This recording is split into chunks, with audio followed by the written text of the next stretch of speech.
let me tell you something, uneducated fool. So, are we looking at World War III, or are we looking at just another proxy war? I think it is necessary to make a long overdue decision to immediately recognize the independence and sovereignty of the Donetsk People's Republic and the Luhansk People's Republic. What's up, guys? John Claymore here, /Commander33, and I'm here to talk about the situation in Ukraine, and I'm here to talk about the fact that Vladimir Putin has technically invaded Ukraine, or you could argue that he technically has not. We're going to discuss that in this video. Now, I know that in previous videos I said that I did not think that Vladimir Putin would actually invade Ukraine, and I felt that this right here had a great big overall endgame that was designed to make the United States look stupid, while at the same time it was designed for Russia to kind of sort of expand itself in the overall region. That part right there remains to be seen. I personally think that that part will come true, and I discussed it in previous videos, which, by the way, I will be leaving in the actual comment section. Of course, Putin's endgame, of course, Biden versus Putin, and of course I did a video that was simply titled, it was about how we sort of got here. Now, guys, before we look at the issue at hand, I want to give a kind of a bit of a brief recap on how we got here. Back during the second term of George W. Bush, Bush wanted Ukraine and Georgia to become NATO members. For whatever reason, that did not happen, and they're not really and truly allies as much as the Democratic Party says that they are. And, of course, some of these rhinos, of course, Lindsey Graham and Dan Crenshaw, all of them. And don't worry, we'll be discussing them later on in the video. This will actually be a relatively lengthy video, but I ask you guys to stick around for the entire video, as I can actually give you guys more of a breakdown of what's really and truly going on there. So in that video, I discussed that this right here was supposed to happen then. Of course, Putin became prime minister, not president of Russia. He went into Georgia during the 2008 Summer Olympics, which, by the way, were held in China that year. Later on, he would eventually assert himself into Crimea and annex that region under former President Obama, who chose to do nothing but sanctions, which, by the way, we'll discuss more in this video. I'll also be discussing the effects it will have on us here at home and the effects going forward on the world stage, because there's another country that's paying attention to this right here, and they're about to make a move as well. And that country, of course, is called China. Yeah, Beijing, Biden is owned by China and Ukraine both, and don't worry, we'll be discussing that in this video. But really, in a lot of ways, though, a lot of people out there are giving all kinds of takes. Some people think this right is not an invasion. Some people think that it is. The reason why they don't think it's an invasion is because Putin is basically recognizing the independence of two small regions in East Ukraine. I'm talking about the Donbas. The other one I will not even try to pronounce, because I'll probably butcher it as I speak. So you're looking at this map of the Donbas region. You're looking at East Ukraine. You're noticing that a lot of Ukrainians kind of view themselves as ethnically Russian. They speak Russian, and they kind of want to be a part of Russia. So Putin is taking advantage of that right there. Now, whether he's taking advantage of it for anything bigger, let's just go ahead and say he pretty much is. But as I've discussed in those other two videos, I think the real end game here is not anything in Europe. I think that it is designed to be more along the lines of the Asian continent, which I will outline in this video. So let's talk about how we actually got here. Now, before we do that, guys, make sure you guys hit that thumbs up button, so that way this video will travel in the algorithm. Also, share it, pass it around, send it to other friends. I think people need to get prepped about things, because things are about to get really, really dicey here at home. And let's go ahead and dive into this. So, how do we really and truly get here? What is the actual immediates? Okay, so the Obama administration allowed Putin to annex Crimea. Nothing we can really and truly do about that, right? That's back in 2014. They accused Trump of being a Russian agent, et cetera, et cetera, et cetera. But then the minute that Biden gets into office, the first thing he does is he decides to lift the actual licenses and the permits off of the Keystone Pipeline, stymieing our actual gas production, sending Russia's oil production up, also sending their money up. At the same time, he also decided to remove the sanctions off the Nord 2 pipeline, which, by the way, he has put those sanctions back on, but actually a day after Germany put those sanctions back on. Yes, very, very incompetent leadership. Also, what else has Biden done that, quite frankly, did not help the cause? You see, I'm not critical of response because I want to go to war over Ukraine. Trust me, I do not want to go to war over Ukraine. I also don't care for Vladimir Putin. I don't like him. I don't trust him. But at the same time, you got to admit he actually outsmarted us here, and he's been outsmarting us ever since Biden stepped in the Oval Office. Okay? Don't worry, I'll detail more of that there a little bit later on in this video as we continue to go along. But you call him a killer, you pull the sanctions off, you do all these crazy things. Wouldn't one think that maybe a leader would take advantage of this and say to himself, you know what, I think that Joe Biden is just full of crap. He's all bluff and no stuff, and he's running his mouth and he won't back it up. Yeah, Joe Biden is that guy there. Now, guys, before we dive completely into this, let's go ahead and kind of roll into a montage of the events themselves. I think it is necessary to make a long overdue decision to immediately recognize the independence and sovereignty of the Donetsk People's Republic and the Luhansk People's Republic. With a few strokes of his pen, Russia's leader made a diplomatic solution to the Ukraine crisis seem even less likely. The decision could trigger massive consequences for his country. The EU's foreign policy chief had already said he was prepared to put a sanctions package to a vote in the European Council if Russia were to recognize the breakaway regions. After a crisis meeting in Washington, the White House announced sanctions against new investment, trade, and financing in the two separatist regions. Simply, Russia just announced that it is carving out a big chunk of Ukraine. Last night, Putin authorized Russian forces to deploy into these regions.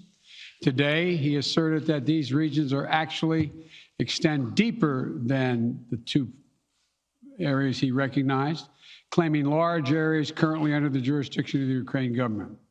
Gas in California is almost $5 a gallon. Should people across the country expect to see that kind of a number when they go to gas up their car? $5, $6? Well, again, I think as you heard the president say last week, standing up for our values is not without cost.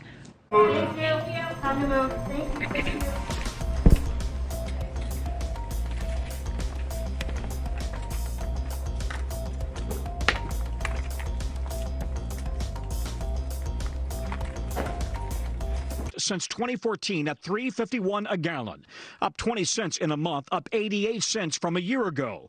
California, with its higher gas taxes, now averaging $4.72 a gallon, $4.82 in the Bay Area. Russia is the world's third largest oil producer.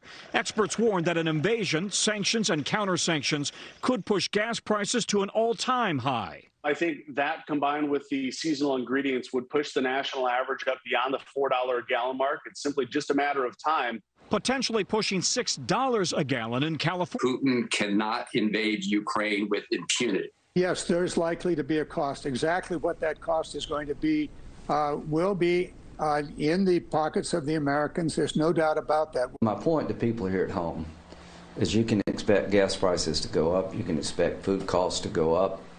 And I can tell you from history, anytime we sit silent and watch the rights of one group be eviscerated, it's just a matter of time till it comes back to haunt us. Very evil move on the part of Vladimir Putin. He's a KGB guy who happens to be probably the richest man in the world because of his exploitation of his own people that he doesn't want them to know about. This, my friends, is our moment. This is the Sudetenland. That's what people... Putin is now saying it's independent, a large section of Ukraine. I said, how smart is that? And he's going to go in and be a peacekeeper. That's the strongest peace force. We could use that on our southern border. That's the strongest peace force I've ever seen. There were more army tanks than I've ever seen. They're going to keep peace all right. No, but think of it. Here's a guy who's very savvy. This right here is only a taste of things to come. Now, let me go ahead and preface this right away. I am not a guy who's anti-war. I am not a guy who is pro-interventionism. I'm also a guy who is not totally pro-war. I am a person who's anti-stupid wars and pro the right wars in the right circumstances when we actually need to assert ourselves. You see, the truth is this right here. When Trump was in office, Vladimir Putin couldn't really do a whole lot. I mean, when you have a guy that you can't predict what he's going to do, I mean, what was the first thing Trump did when he got in office? He dropped a Moab, the mother of all bombs, on Afghanistan. That really kind of got everyone's attention. Also, he bombed the hell out of Syria, which, by the way, is a Russian ally. He also bombed the hell out of Iran, and he also took out Soleimani. So people were kind of sitting there saying, okay, well, this guy's a Russian agent. But yet Joe Biden removes the actual sanctions on the Nord 2 pipeline, saying that, well, we want to use it for later on in negotiation tactics. Okay, what you did was you appeased this guy. Okay, you flat out appeased this guy. You gave this guy what the hell he wanted. Have you ever heard the expression, if you give an inch, you take a mile? That's exactly what he did. He gave him about 2 or 3 feet full of rope, and then all of a sudden Vladimir Putin picked up the rest of the rope and started swinging it around. There's actually a story out there. I don't know if it's actually true or not, that Bob Kraft, the owner of the New England Patriots, met Vladimir Putin and let him hold one of his Super Bowl rings, and Vladimir Putin said, that's a very, very nice ring. It's very, very big. I could kill someone with this ring. And then walked off with it. Of course, I heard that Putin later on gave him back that Super Bowl ring. Somebody comment in the comment section to sort of back that story up. It's just a story that I heard. Okay, I just figured I'd throw it out there. That's the mindset of someone like Vladimir Putin, where Joe Biden, for the most part, runs his mouth, talks a lot of trash. I mean, the guy, he called him a killer. He called him all kinds of crap. And they did go on top of that right there. With all the trash talk, he didn't even bother to back it up. Now, what's really pissing a lot of people off is that Ukraine. The same country that, of course, has Burisma, the same country where Hunter Biden did all of his business dealings. Yeah, that country right there. Ukraine. Very, very funny thing about Ukraine is this right here. It's not an ally. It's not an important nation to us, okay? It really and truly is not an important nation to us, all right? It just isn't. And then to go on top of that right there, we're completely missing the overall picture about Vladimir Putin's overall endgame. You see, I showed you guys maps of the Donbas region earlier. Like I said, these people are here mostly, for the most part, identify as Russian. Then, as you guys are seeing right now, we're seeing these maps of all these other areas like Kazakhstan, Georgia, Armenia, the Azerbaijan. These areas here are Vladimir Putin's ultimate overall endgame, because you see it all connects to the Middle East. If Vladimir Putin can take his economy, which by the way is only the size of New York State, and he can forge, I don't know, an oil alliance with all these nations, then he would have pretty much the entire oil market. He's got the third largest oil market in the world with an economy the size of New York State. It's all he's got. And he's got a country that, quite frankly, is declining in population. But we have to hear from drunk Michael Jackson impersonators like friggin' Nancy Pelosi. Also in that same clip from Tucker Carlson, there was Adam Schiff. Schiff, whatever his name is, that bug-eyed SOB that friggin' everybody knows and can't stand to look at. And there was Eric Swalwell. I was not going to subject my audience to actually looking at those two individuals. You know, the same guy who got caught banging Fang Fang, an actual Chinese spy. And by the way, speaking of China, and let me go ahead and preview this right here, okay? Do you guys remember last year after the Nord 2 pipeline sanctions got taken off and how Joe Biden decided to basically, end our oil production here with the Keystone Pipeline when he pulled the permits off? Yeah, that SOB has actually ordered more oil from Russia and the Middle East. He has made us subservient to Vladimir friggin' Putin. That is what he has done with all this trash talk. And he's not going to do a damn thing about it, which, like I said before, I'm not saying he should. I'm saying he should have never done anything to begin with. He shouldn't have ran his mouth. He should have left everything alone the way it was. Everything was working out perfectly. We were recovering from coronavirus. We were recovering from all that crap. But because Joe Biden's a dumbass, we are now paying for this. But wait a minute. It's not just Joe Biden. It's the 81 million fart bags who voted for this SOB.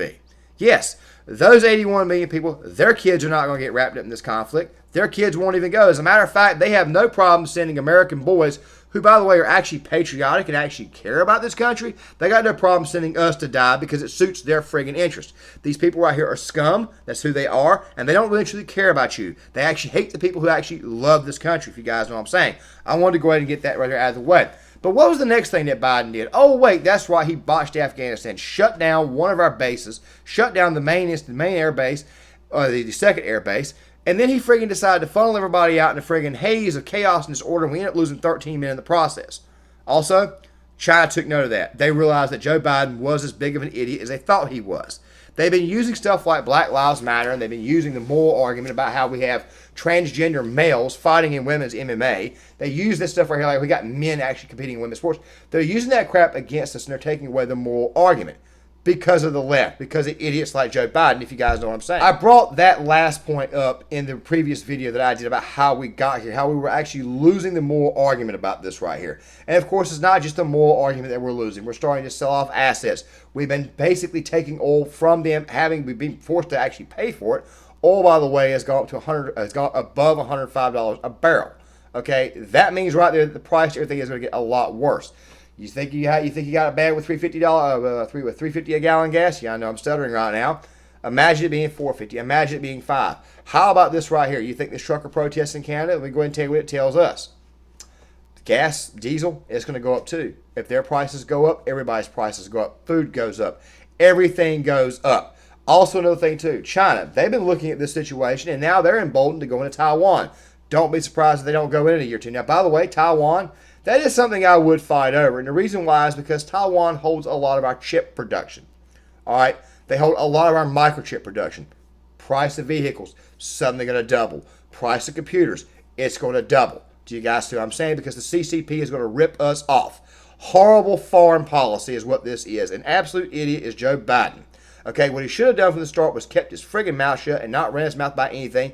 He should have allowed the Keystone Pipeline to stand, but because of the radical left, the Bernie babies, they wanted it gone, a very small section of our population, he wanted that crap right there gone. He had to appease them, so what did he do? He got rid of that right there. Then, of course, he lifted the sanctions on Nord 2, the weakest move he could have ever done. And to go on top of that, he gave Vladimir Putin 16 targets to strike with infrastructure hits through cyber attacks. Yeah, real idiot this man is. Meanwhile, Sarah Plain and Tall, Chucky, whatever her name is, Jen Psaki continues to lie to us every day at press conferences, say, oh, it's patriotic that you have to go through this right here. I'm not complaining about that right there. What I'm saying to you is this whole entire thing could have been avoided if this dumbass had just not done anything, had he just stood pat. But he has to go in to suit his son's interest in Burisma. He has to do all this crap right here, and now he wants to respond with sanctions, which, by the way, don't do a damn thing to do anything.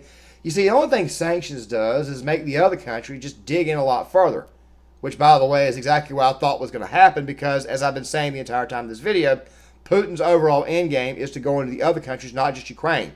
I think Ukraine is an absolute dick. I go ahead and jump into Ukraine. I go ahead and cause a ruckus there. I recognize a few independent republics in his eyes. And next thing you know, all of Europe decides to get up in arms. Meanwhile, when I'm done with that right there, I go into Armenia. I go into Azerbaijan. I go back into Georgia. I go into Kazakhstan. I go into Uzbekistan.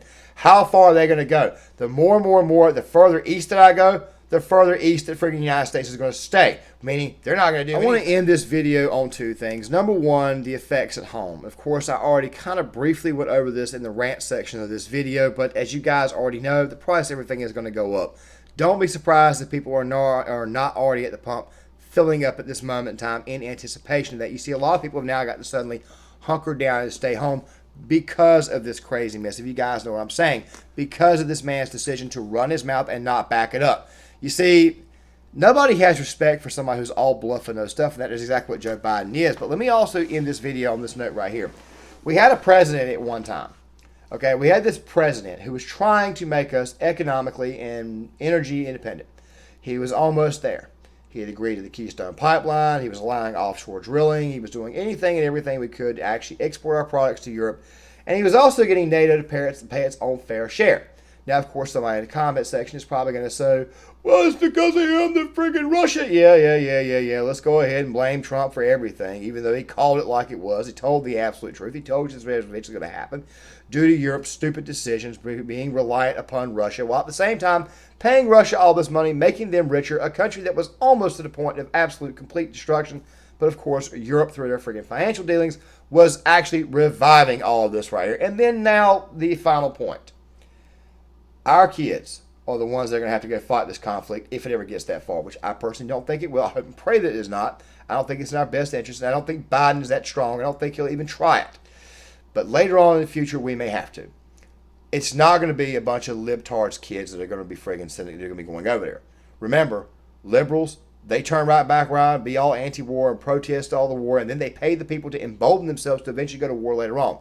It's the working class families that will have to go through this. It's the working class families that will be the ones that suffer through this. The rich, wealthier, suburban, snottier types, those type of people there, they're not going to be forced to go through this. Their kids are not going to be the ones that have to put up with this. Their kids are not going to be the ones that have to serve. It's the working class that's going to have to do this. The average Joe, his kids are only the ones that have to fight this fight because of the stupid decisions of the 81 million dumbasses out there who put this dumbass in office. Guys, I'm going to end this video on this right here. This is a nice little clip of Donald Trump at the end of back in 2018, actually confronting NATO about this entire ordeal. I'm going to go ahead and end this video this way. Make sure you guys hit that like button, subscribe, share the video, sign off in the comments section. It is a lengthy clip, but I highly advise you guys pay attention, and I'll see you guys later. When Germany makes a massive oil and gas deal with Russia, where you're supposed to be guarding against Russia, and Germany goes out and pays billions and billions of dollars a year to Russia. So we're protecting Germany, we're protecting France, we're protecting all of these countries. And then numerous of the countries go out and make a pipeline deal with Russia where they're paying billions of dollars into the coffers of Russia. So we're supposed to protect you against Russia, but they're paying billions of dollars to Russia, and I think that's very inappropriate. And the former chancellor of Germany is the head of the pipeline company that's supplying the gas.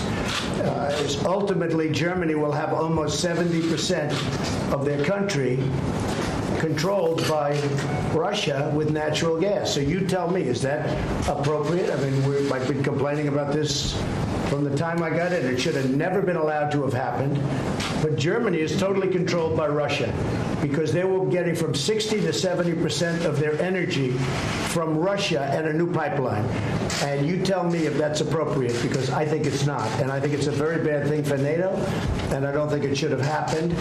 And I think we have to talk to Germany about it. On top of that, Germany is just paying a little bit over 1%, whereas the United States, in actual numbers, is paying 4.2% of a much larger GDP. So I think that's inappropriate also. You know, we're protecting Germany, we're protecting France, we're protecting everybody, and yet we're paying a lot of money to protect. Now, this has been going on for decades. This has been brought up by other presidents, but other presidents never did anything about it because I don't think they understood it or they just didn't want to get involved.